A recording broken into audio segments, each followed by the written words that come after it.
प्रधानमंत्री नरेंद्र मोदी ने नई दिल्ली के भारत मंडपम में आयोजित भारत टेक्स 2025 में भाग लिया। उन्होंने कहा कि यह आयोजन भारत की परंपरा और विकसित भारत की झलक दिखाता है। प्रधानमंत्री ने बताया कि इस वैश्विक आयोजन में 120 से अधिक देश हिस्सा ले रहे हैं, जिससे टेक्सटाइल सेक्टर में निवेश, निर्यात और समग्र विकास को बढ़ावा मिल रहा है। उन्होंने कहा कि भारत टेक्स हमारे परिधानों के माध्यम से देश की सांस्कृतिक विविधता का भी परिचय कराता है। आज भारत मंडपम भारत टैक्स के दूसरे आयोजन का साक्षी बन रहा है। इसमें हमारी परंपराओं के साथ ही विकसित भारत की संभावनाओं के दर्शन भी हो रहे हैं। ये देश के लिए संतोष की बात है कि हमने जो बीज रोपा है आज वो वट वृक्ष बनने की राह पर तेज गति से बढ़ रहा है। भारत टैक्स अब एक मेगा ग्लोबल टेक्सटाइल इवेंट बन रहा है। इस बार वैल्यू चेन का पूरा स्पेक्ट्रम, इससे जुड़े 12 समूह एक साथ यहाँ हिस्सा ले रहे हैं। एक्सेसरीज, गारमेंट, मशीनरी, केमिकल्स और डाइज का भी प्रदर्शन किया गया है। भारत टैक्स दुनिया भर के पॉलिसी मेकर्स, सीईओ और इंडस्ट्री लीडर्स के लिए एंगेजमेंट, कोलैबोरेशन और पार्टनरशिप का एक बहुत ही मजबूत मंच बन रहा है। इस आयोजन के लिए सभी स्टेक होल्डर्स का प्रयास बहुत सराहनीय है। मैं इसके काम में जुटे हुए सब लोगों को हृदय से बहुत बहुत बधाई देता हूं। साथियों, आज भारत टैक्स में 120 से ज्यादा देश हिस्सा ले रहे हैं। जैसे गिरिराज जी ने बताया, 126 कंट्रीज, यानी यहाँ आने वाले हर एंटरप्रेन्योर्स को 120 देशों का एक्सपोजर मिल रहा है। उन्हें अपने बिजनेस को लोकल से ग्लोबल बनाने का अवसर मिल रहा है। जो एंटरप्रेन्योर्स नए बाजारों की तलाश में हैं, उन्हें यहाँ विभिन्न देशों की कल्चरल नीड्स की जानकारी मिल रही। थोड़ी देर पहले मैं प्रदर्शनी में लगे स्टॉल्स को देख रहा था। ज्यादा तो नहीं देख पाया, अगर पूरा देखता तो शायद मुझे 2 दिन लगते और इतना समय तो आप मुझे परमिट भी नहीं करेंगे। लेकिन जितना समय मैं निकाल सका, इस दौरान मैंने इन स्टॉल्स के कई रिप्रेजेंटेटिव से भी बहुत सारी बातें की, चीजों को समझने का मैंने प्रयास किया। कई साथी बता रहे थे कि पिछले साल भारत टैक्स से जुड़ने के बाद उन्हें बड़े स्केल पर नए बायर्स मिले, उनके बिजनेस का विस्तार हुआ। और मैं तो देख रहा था एक बड़ी यानी मधुर कंप्लेन मेरे सामने आई। उन्होंने कहा साहब डिमांड इतनी है कि हम पहुंच नहीं पाते। और कुछ साथियों ने मुझे कहा कि साहब एक फैक्ट्री लगानी है तो एवरेज हमें 70-75 करोड़ रुपया खर्च लगता है और 2000 लोगों को काम देते हैं। मैं बैंकिंग क्षेत्र के लोगों को सबसे पहले कहूंगा कि इन सब की क्या मांग है, प्रायोरिटी समझो और दो। साथियों, इस आयोजन से टेक्सटाइल सेक्टर में इन्वेस्टमेंट्स, एक्सपोर्ट और ओवरऑल ग्रोथ को जबरदस्त बढ़ावा मिल रहा है। साथियों,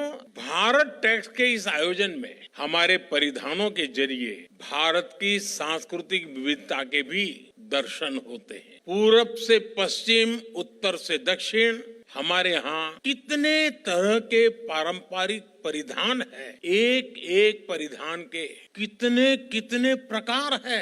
लखनवी चिकन, राजस्थान और गुजरात की बांधनी, गुजरात का पटोला और मेरी काशी का बनारसी सिल्क, दक्षिण में कांजीवरम सिल्क, जम्मू कश्मीर का पश्मीना। ये सही समय है ऐसे आयोजनों के जरिए हमारी ये विविधता और विशेषता वस्त्र उद्योग के विस्तार का भी माध्यम बने। साथियों, पिछले साल मैंने टेक्सटाइल इंडस्ट्री में फार्म, फाइबर, फैब्रिक, फैशन और फॉरेन, इन 5 एप फैक्टर्स की बात की थी। फार्म, फाइबर, फैब्रिक, फैशन और फॉरेन का विजन अब भारत के लिए एक मिशन बनता जा रहा है। ये मिशन किसान, बुनकर, डिजाइनर और व्यापार, हर किसी के लिए ग्रोथ के नए रास्ते खोल रहा है। पिछले वर्ष भारत के टेक्सटाइल और एपरल एक्सपोर्ट्स में 7% की बढ़ोतरी हुई है। अब आप 7% में ताली बजाओगे तो मेरा होगा क्या? अगली बार 17% हो तो फिर ताली हो जाए। आज हम दुनिया के 6ठे सबसे बड़े टेक्सटाइल और एपरल्स एक्सपोर्टर है। हमारा टेक्सटाइल निर्यात 3 लाख करोड़ रुपए तक पहुंच चुका है। अब हमारा लक्ष्य है 2030 तक हम इसे 9 लाख करोड़ रुपए तक लेकर जाएंगे।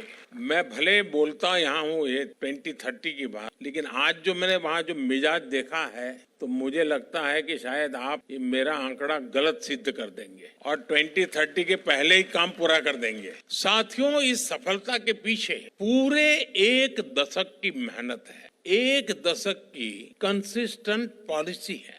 इसलिए पिछले 1 दशक में हमारे टेक्सटाइल सेक्टर में विदेशी निवेश 2 गुना हुआ है। नई दिल्ली रेलवे स्टेशन पर भगदड़ में हुई मौतों पर आम आदमी पार्टी के वरिष्ठ नेता संजय सिंह ने प्रेस वार्ता कर प्रतिक्रिया दी। उन्होंने हादसे के लिए रेल प्रशासन की बदइंतजामी को जिम्मेदार ठहराया। संजय सिंह ने कहा कि मृतकों की सही संख्या अभी सामने नहीं आई है और साथ ही उन्होंने सरकार और रेल मंत्री की जवाबदेही तय करने की मांग करते हुए सरकार पर निशाना साधा। देश की राजधानी दिल्ली में नई दिल्ली रेलवे स्टेशन पर भारी संख्या में जो श्रद्धालु महाकुंभ स्नान के लिए जा रहे थे, अपने अपने घरों के लिए भी जा रहे थे, कल रेलवे प्रशासन की बदइंतजामी के कारण, रेलवे प्रशासन की निष्क्रियता के कारण एक बड़ा हादसा नई दिल्ली रेलवे प्लेटफॉर्म पे हुआ और जिसमें कितने लोग मारे गए उसका कोई सही आंकड़ा अभी तक सामने नहीं आया है। कोई कह रहा है 15, कोई कह रहा है 18। जो चश्मदीद है, जो वहां मौजूद थे घटना के वक्त, उनमें से कई लोगों का कहना है कि ये संख्या बहुत ज्यादा है। लेकिन हर बार हमने देखा कि जब भी सरकार की निष्क्रियता के कारण, सरकार की खामियों के कारण, उनकी लापरवाही के कारण कोई घटना होती है तो पहला काम किया जाता है लीपापोती का। जिन लोगों की जान चली गई उनके प्रति कोई संवेदना नहीं है, जो लोग घायल हो गए उनके प्रति कोई संवेदना नहीं है। रिपोर्टर्स के मोबाइल तोड़ो, उनको असलियत कैद न करने दो अपने कैमरे में। सरकार की तरफ से पहले मना करो कि कुछ हुआ ही नहीं है, अफवाह है, झूठ है, गलत है जो कुछ भी चलाया जा रहा है। फिर मजबूरी में जब मरने वालों की लाशें सामने आ जाती हैं तो मना किया नहीं जा सकता, मजबूरी में स्वीकार किया जाता है, फिर उस पर लीपापोती शुरू की जाती है। सबसे बड़ा सवाल है कि ये कब तक चलेगा इस देश के अंदर? देश के रेल मंत्री की, देश के सरकार की जवाबदेही कब तय होगी? कितनी दुर्घटनाओं के बाद पटरियों पे ट्रेन आपस में टकरा जा रही है, 3-3, 4-4 ट्रेन आपस में टकरा जा रही है, सैकड़ों की संख्या में लोग मर गए, उसको दबा दिया गया, भुला दिया गया। रोज ट्रेन एक्सीडेंट हो रहे हैं, उसको दबा दिया गया, भुला दिया गया। कल जो वीडियो आया है वो बहुत हैरान करने वाला है। नई दिल्ली रेलवे प्लेटफॉर्म पे हजारों की संख्या में लोग दिख रहे हैं, हजारों की संख्या, पूरा प्लेटफॉर्म भरा पड़ा हुआ है, लेकिन वहां रेलवे का प्रशासन नहीं दिख रहा है। उस भीड़ को कैसे व्यवस्थित किया जाए, कैसे नियंत्रित किया जाए, कैसे लाइनों में किया जाए, इसके लिए कोई रेलवे प्रशासन नहीं दिख रहा है। भगदड़ हो गई, लोगों की जान चली गई, रेल मंत्री जी इनकार कर रहे हैं पूरी घटना से, कुछ नहीं हुआ। दिल्ली के एलजी महोदय एक ट्वीट करते हैं, 29 मिनट बाद उस ट्वीट को एडिट करते हैं। आप ये करने के लिए बने हुए हैं। एक ट्रेन जो 12 नंबर प्लेटफॉर्म पे आनी थी, अनाउंसमेंट हुआ 16 नंबर प्लेटफॉर्म पे आएगी, और बताते हैं कि उसके कारण भी भगदड़ हुआ। असली वजह क्या है वो और डिटेल में जब पूरी बातें सामने आएंगी तो पता चलेगा। लेकिन अभी जो जानकारी मोटे तौर पे उत्तर प्रदेश में महाकुंभ के दौरान रेलवे स्टेशन पे हो चुकी है प्लेटफॉर्म को बदलने के अनाउंसमेंट की वजह से, तो क्या रेलवे प्रशासन को यह समझ नहीं थी कि अगर इतनी संख्या में लोग इकट्ठा हैं और अचानक आप ट्रेन के बदलने का अनाउंसमेंट करेंगे तो उससे भगदड़ की स्थिति पैदा होगी, और जो कि हुआ। और इतनी बड़ी घटना के बाद उसको इनकार करने पे सब लगे हुए हैं। तो इसलिए कई बार ऐसा लगता है कि क्या मरना हम लोगों की नियति बन गई है? कभी नोटबंदी के बाद लाइनों में खड़े होके मरना है, कभी कोरोना की महामारी में मरना है, कभी महाकुंभ में मरना है, कभी ट्रेन के एक्सीडेंट में मरना है, कभी रोड के एक्सीडेंट में मरना है, कभी रोजगार मांगने पे मरना है, तो कभी फसल का दाम मांगने पे मरना है, कभी फ्लाईओवर के टूटने पे मरना है, कभी पुल के टूटने पे मरना है। ऐसा लगता है मरना हमारी नियति बन गई है और कोई फर्क नहीं पड़ता सरकार को। संवेदनहीनता की पराकाष्ठा है, कोई फर्क नहीं पड़ता सरकार को। इतनी बड़ी बड़ी घटनाओं पे ऐसे बयान दिए जाते हैं, शर्म आएगी आपको। महाकुंभ में इतने लोग मर गए, कहा जाता है साहब वो तो मोक्ष को प्राप्ति हो गए। तो मोक्ष की प्राप्ति उन लोगों को दीजिए जो उस बद इंतजामी के लिए जिम्मेदार है, उनको भी बोलिए आप मोक्ष प्राप्त कीजिए। ये आपके घाव पे नमक छिड़कने की प्रवृत्ति सरकार की कब तक चलती रहेगी? ये बड़ी बड़ी घटनाओं पे लीपापोती करके अपने गुनाहों को दबाने की कोशिश कब तक चलती रहेगी? जहां पे लाशें रखी गई हैं वहां पुलिस के जवान खड़े करके मरे हुए लोगों की सुरक्षा करके क्या दिखाना चाहते हैं? संख्या को छिपा के आप क्या बताना चाहते हैं? कि आपको अपनी गलतियों से सीखना नहीं है, आपको घाव पे नमक छिड़कना है। इसलिए मैं आम आदमी पार्टी की ओर से, अपनी ओर से जो लोग इस घटना में मारे गए हैं उनके प्रति अपनी गहरी संवेदना व्यक्त करता हूं। ईश्वर से प्रार्थना करता हूं कि उनके परिवारजनों को यह अपार कष्ट सहन करने की प्रभु शक्ति दे, उनकी पुण्य आत्मा को अपने चरणों में स्थान दे और इस सरकार को सद्बुद्धि दे कि कम से कम ऐसी घटनाओं पर संवेदनशीलता दिखाइए, उसको मना करने की, लीपापोती करने की, झूठ बोलने की प्रवृत्ति को छोड़िए। ब्रेक का हम चलते हैं ब्रेक पर, आप कहीं जाए नहीं, छोटा सा ब्रेक।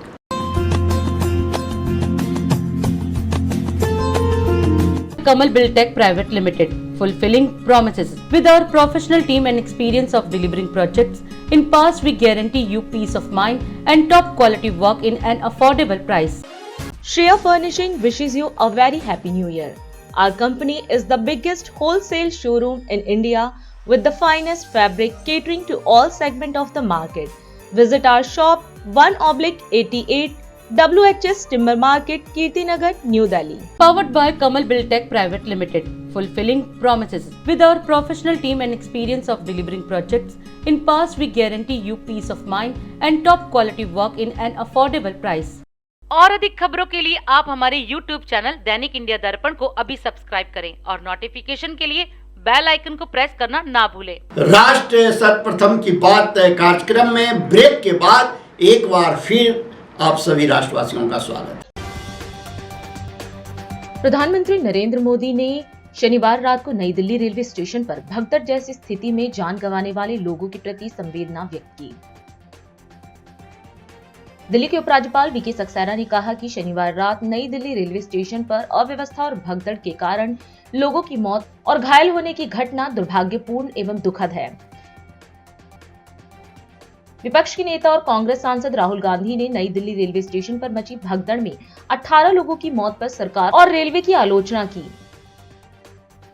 बेंगलुरु में मेट्रो रेल किराए में भारी वृद्धि को लेकर जनता के आक्रोश के बीच रेल मंत्री अश्विनी वैष्णव ने राज्य सरकार पर दोष मढ़ते हुए कहा कि मेट्रो रेल के लिए किराया निर्धारण समिति दिल्ली में स्थित नहीं है।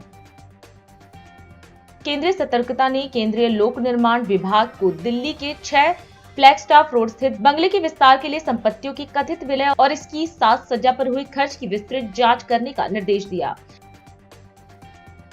तमिलनाडु के इरोड जिले में 2 महिलाओं समेत 15 बांग्लादेशी नागरिकों को बिना उचित दस्तावेजों के रहने के आरोप में हिरासत में लिया गया। मुंबई शहर में रविवार सुबह 11 मंजिला एक इमारत में आग लगने से एक महिला की मौत हो गई और 3 अन्य घायल हो गए। उत्तर प्रदेश के मुख्यमंत्री योगी आदित्यनाथ, उप मुख्यमंत्री केशव प्रसाद मौर्य व ब्रजेश पाठक ने नई दिल्ली रेलवे स्टेशन पर मची भगदड़ में लोगों की मौत होने पर गहरा दुख प्रकट किया। वर्धमान राष्ट्रीय स्वयंसेवक संघ के प्रमुख मोहन भागवत ने दुनिया की विविधता को अपनाने के महत्व पर जोर देते हुए कहा कि हिंदू समाज का मानना है कि एकता में ही विविधता समाहित है। अमेरिका से 119 भारतीयों को लेकर अमेरिकी सैन्य विमान शनिवार देर रात अमृतसर एयरपोर्ट पर उतरा। यह विमान पीएम मोदी के स्वदेश लौटने के ठीक बाद उतरा। प्रयागराज में श्री शिव सेवा महापुराण कथा का आयोजन हुआ, जिसमें उत्तर प्रदेश के मुख्यमंत्री योगी आदित्यनाथ ने शिरकत की। कार्यक्रम को संबोधित करते हुए मुख्यमंत्री ने महाकुंभ और सनातन धर्म के महत्व पर चर्चा की। उन्होंने मां गंगा, भगवान प्रयागराज और श्री वेणी माधव जी से प्रार्थना की कि सभी श्रद्धालुओं की मनोकामना पूर्ण हो और इस पावन कथा का फल सभी को प्राप्त हो। महाकुंभ प्रयागराज में सतवा बाबा आश्रम में शिव महापुराण की पावन कथा के व्यासपीठ पर विराजमान विश्व प्रसिद्ध कथा व्यास पूज्य स्वामी पंडित प्रदीप मिश्र जी पूज्य सतवा बाबा की परंपरा में जगत गुरु के रूप में जिनका अभिषेक इसी महाकुंभ के आयोजन में हुआ है, ऐसे इस पूरे कार्यक्रम के आयोजक जगत गुरु श्री सतवा बाबा, श्री संतोषाचार्य जी महाराज, पूज्य संतजन और लाखों की संख्या में उपस्थित प्रदेश और देश से जुड़े हुए हमारे सभी उपस्थित बहनों और भाइयों, मैं सबसे पहले महाकुंभ के इस पूरे आयोजन में इस पावन कथा के माध्यम से सनातन धर्म के विराट स्वरूप को प्रदान करने के लिए व्यासपीठ पर सुशोभित पूज्य स्वामी पंडित प्रदीप मिश्र जी का मैं महाकुंभ आयोजन समिति की ओर से हृदय से स्वागत करता हूं, अभिनंदन करता हूं। यही है विराट सनातन धर्म की एकता का संदेश जो इस कथा के माध्यम से हम सबको देखने को मिल रहा है। मैं आप सबका भी स्वागत करता हूं। हमारा सनातन धर्म अनुशासन पर बल देता है। अंतःकरण के अनुशासन के माध्यम से बाह्य अनुशासन को नियंत्रित करता है और आपकी उपस्थिति, आपके द्वारा जिस धैर्य के साथ उनके वचनों को सुनकर के उसे आत्मसात करने के लिए अपने आप को तैयार किया गया है, सचमुच वह अत्यंत अभिनंदनीय है। आपका भी मैं हृदय से स्वागत करता हूं, अभिनंदन करता हूं। आपने महाकुंभ में देखा होगा 13 जनवरी से लेकर के आज 16 फरवरी है। इन 33 दिनों में बहनों और भाइयों लगभग 52 करोड़ लोग आज सायंकाल तक मां गंगा, यमुना और सरस्वती की पावन त्रिवेणी में आस्था की डुबकी लगा चुके हैं। आप मुझे बताओ, दुनिया के अंदर क्या इतनी बड़ी संख्या कहीं एकत्र हो सकती है क्या? और जिस अनुशासन के साथ आप यहाँ बैठे हुए हैं, क्या इस रूप में किसी आयोजन में भागीदार बन सकती है क्या? कहीं नहीं। जो लोग सनातन धर्म को पोषते हैं वो इस विराट स्वरूप का दर्शन तो देखें। मुझे लगता है कि जिस दिन वो इस विराट स्वरूप का दर्शन देखेंगे, करेंगे, वो उन्हें स्वयं ही अपने वचनों पर आत्मग्लानि महसूस होगी। कुछ लोगों ने अपने जीवन का ध्येय ही बनाया है भारत को पोषना, भारतीयता को पोषना, सनातन धर्म के खिलाफ षड्यंत्र करना। लेकिन उनके इस प्रकार के किसी भी साजिश और किसी भी अफवाह और किसी भी उस षड्यंत्र का शिकार हमारा सनातन धर्मावलंबी नहीं बन सकता, कभी नहीं बनेगा।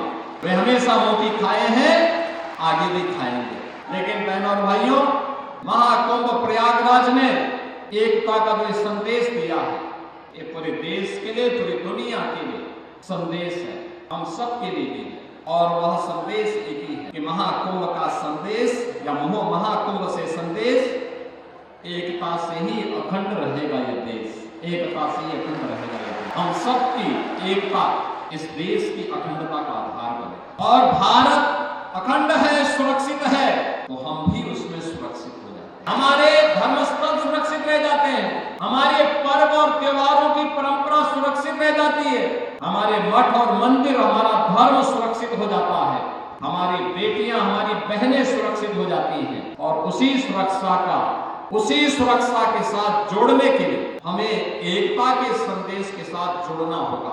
मुझे बहुत अच्छा लगा कि सतवा बाबा बीच में बोल रहे थे कि कथा करें न करें। मैंने कहा भी देखो, ना शब्द मत निकालना। एक बार जब संकल्प हो गया है तो मैंने कहा पंडित प्रदीप मिश्रा जी को प्रयागराज में कथा के लिए जरूर आमंत्रित करिए। यद्यपि हम लोगों को अभी कुछ ही दिन पहले काशी में भी इस पावन कथा के साथ जुड़ने का अवसर प्राप्त हुआ था और काशी में भी यही विराट स्वरूप था। लेकिन सचमुच यह विराट स्वरूप ही महाकुंभ का वास्तविक स्वरूप। और आज एक कथा विराम भी होने जा रही है, महाकुंभ के अवसर पर विराम होगी। बाकी तो कथा तो मैं हर 10 दिन में सुनता हूँ कि पंडित प्रदीप मिश्रा जी की कथा फलानी जगह है, और उन सभी स्थलों पर यही विराट स्वरूप देखने को मिलता है। सचमुच आप सभी अभिनंदनीय हैं। सनातन धर्म के इस अभियान के साथ बिना किसी नाम लपेट के हमें आगे बढ़ के काम करना है, बिना किसी संकोच के। और हम सबको इस पर गौरव की अनुभूति करनी चाहिए कि हम सनातन धर्मावलंबी हैं। और इसी के लिए स्वामी विवेकानंद ने कहा था कि गर्व से कहो हम हिंदू हैं। देहरादून में संस्कृत प्रतिभाग सम्मान और छात्रवृत्ति वितरण कार्यक्रम आयोजित किया गया, जिसमें उत्तराखंड के मुख्यमंत्री पुष्कर सिंह धामी शामिल हुए। उन्होंने डॉक्टर भीमराव अंबेडकर अनुसूचित जाति जनजाति संस्कृत छात्रवृत्ति और गार्गी संस्कृत बालिका छात्रवृत्ति योजना के तहत छात्रों को सम्मानित किया।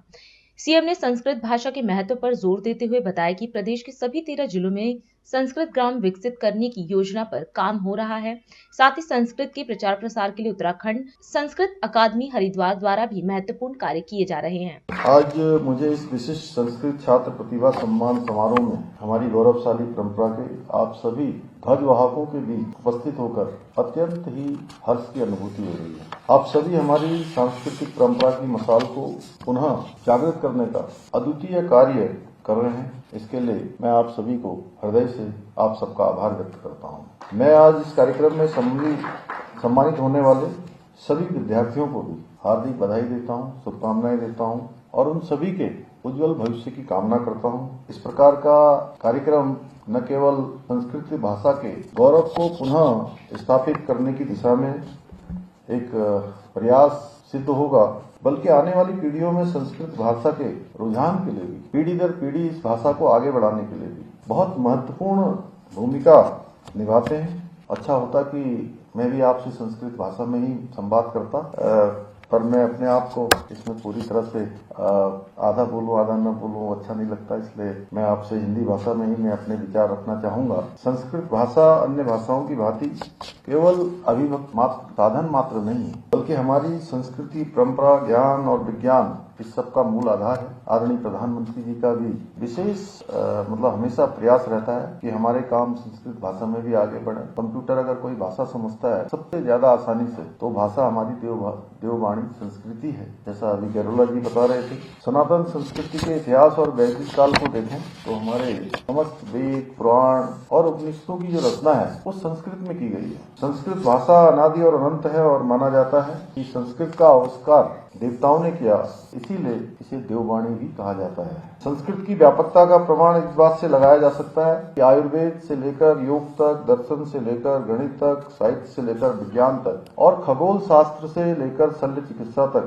प्रत्येक क्षेत्र के प्राचीन ग्रंथ संस्कृत में ही रचे गए हैं। सम्राट विक्रमादित्य के समय तक संस्कृत आम बोलचाल की भाषा हुआ करती थी, परंतु कई सदियों तक विदेशी आक्रांताओं के आक्रमण के कारण, उनका शासन होने के कारण एक बड़ा दुष्परिणाम ये भी रहा कि हम अपनी मूल भाषा से धीरे धीरे दूर होते चले गए। भाइयों बहनों, आदरणीय प्रधानमंत्री श्री नरेंद्र मोदी जी के दूरदर्शी नेतृत्व में भारत की जो समृद्ध सांस्कृतिक विरासत है, उसके संरक्षण के लिए, उसके संवर्धन के लिए प्रतिबद्ध होकर निरंतरता से आज देश के अंदर काम किया जा रहा है। आज संस्कृत भाषा के प्रचार प्रसार के लिए भी अनेक योजनाएं देश में संचालित की जा रही है और इसी उद्देश्य के साथ नई शिक्षा नीति में संस्कृत को आधुनिक और व्यवहारिक भाषा के रूप में स्थापित करने के भी विशेष प्रयास किए गए हैं। आज स्कूली पाठ्यक्रम में संस्कृत भाषा को विशेष स्थान देने के साथ ही संस्कृत विश्वविद्यालय को आधुनिक संसाधनों से युक्त बनाया जा रहा है, उनको सुसज्जित किया जा रहा है, हर प्रकार से नवाचार किया जा रहा है, साइंस एंड टेक्नोलॉजी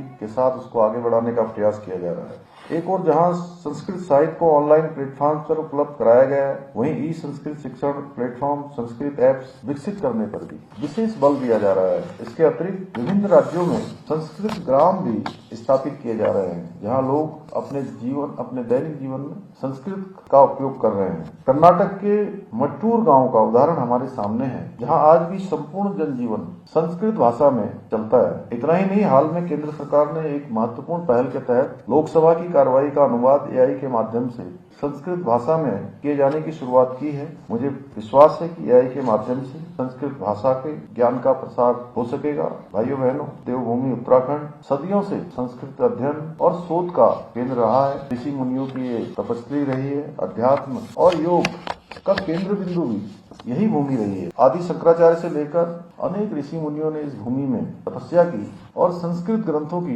रचना की है। आज जब हम आधुनिकता की ओर तेजी से मॉडर्नाइजेशन हो रहा है, ऐसे में हमारी सरकार का प्रयास है संस्कृत की पवित्र ज्योति की उत्तराखंड में इसको प्रज्वलित किया जाए। हर दिशा में हमारी संस्कृत भाषा आगे बढ़े, ये हम सभी के लिए गौरव का विषय है। उत्तराखंड में संस्कृत को द्वितीय राजभाषा का दर्जा भी प्रदान किया गया है। हमारी सरकार विद्यालयों में संस्कृत शिक्षा के प्रचार प्रसार के लिए संकल्पित होकर कार्य कर रही है। इस क्रम में हमने पहली बार गार्गी संस्कृत बालिका छात्रवृत्ति योजना की शुरुआत की गई है, जिसके माध्यम से संस्कृत विद्यालयों में पढ़ने वाले सभी वर्गों के छात्राओं को प्रतिमाह वर्ष में 3012 रुपए प्रतिवर्ष की छात्रवृत्ति भी प्रदान की जा रही है। साथ ही भीमराव अंबेडकर अनुसूचित जाति एवं जनजाति छात्रवृत्ति के माध्यम से भी SC और ST वर्ग के संस्कृत विषय के विद्यार्थियों को भी इतनी ही राशि आर्थिक सहायता के रूप में प्रदान की जा रही है। यही नहीं, संस्कृत भाषा में उत्कृष्ट प्रदर्शन करने वाले विद्यार्थियों को संस्कृत छात्र प्रतिभा सम्मान योजना में सम्मानित भी किया जा रहा है। इसके अंतर्गत हाई स्कूल और इंटरमीडिएट परीक्षाओं में सर्वोच्च स्थान प्राप्त करने वाले विद्यार्थियों को प्रथम पुरस्कार के रूप में 5100 रुपए, द्वितीय पुरस्कार प्राप्त करने वाले विद्यार्थियों को 41 और तृतीय स्थान अर्जित करने वाले विद्यार्थियों को 3100 रुपए की धनराशि भी प्रदान की जा रही है। रायपुर में दिव्यांग युवक युवतियों के सामूहिक विवाह कार्यक्रम का आयोजन किया गया। इस मौके पर छत्तीसगढ़ के मुख्यमंत्री विष्णुदेव साय ने कार्यक्रम में शिरकत की और नव विवाहित जोड़ों को शुभकामना दी। साथ ही कार्यक्रम के सफल आयोजन के लिए दिव्यांग चेतना परिषद के पदाधिकारियों की सराहना की।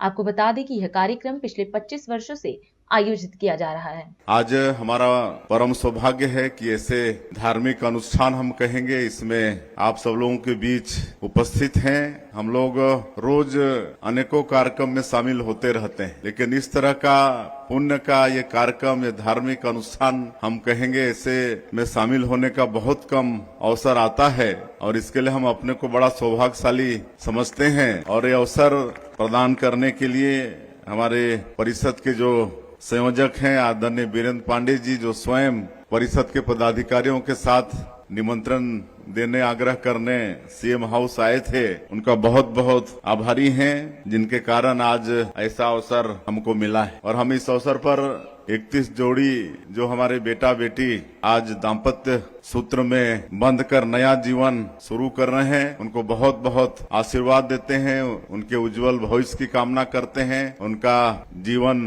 मंगलमय हो ऐसी भगवान से कामना करते हैं। हमेशा आगे वो लोग खुश रहें, फले फूलें, ऐसा भगवान से प्रार्थना है। और ये पुण्य काम करने वाले हमारे ये दिव्यांग चेतना परिषद के सभी पदाधिकारियों को और जो भी और संस्थाएं मिलकर ये आयोजन करती हैं, सबको हम धन्यवाद देना चाहेंगे कि पिछले 25 वर्षों से ऐसा पुण्य का काम आप लोग कर रहे हैं। खाली दिव्यांगों की शादी ही नहीं बल्कि उनका उपचार वगैरह भी करा के, उनका ऑपरेशन करा के भी उनको स्वस्थ रखने का काम कर रहे हैं। ये बहुत पुण्य का काम है। निश्चित रूप से जो भी इस काम में लगे हैं संस्था के हमारे पदाधिकारी, सभी को इसका निश्चित रूप से पुण्य मिलेगा, उसका मतलब दुआ मिलेगा। और जहाँ तक शादी विवाह का बात है, हमारे पूर्व वक्ता बोल रहे थे कि आज के समय में सामान्य लोगों की भी शादी एक मुश्किल काम हो जाता है। लेकिन मैं सत्येंद्र जी से बगल में बैठे तो पूछ रहा था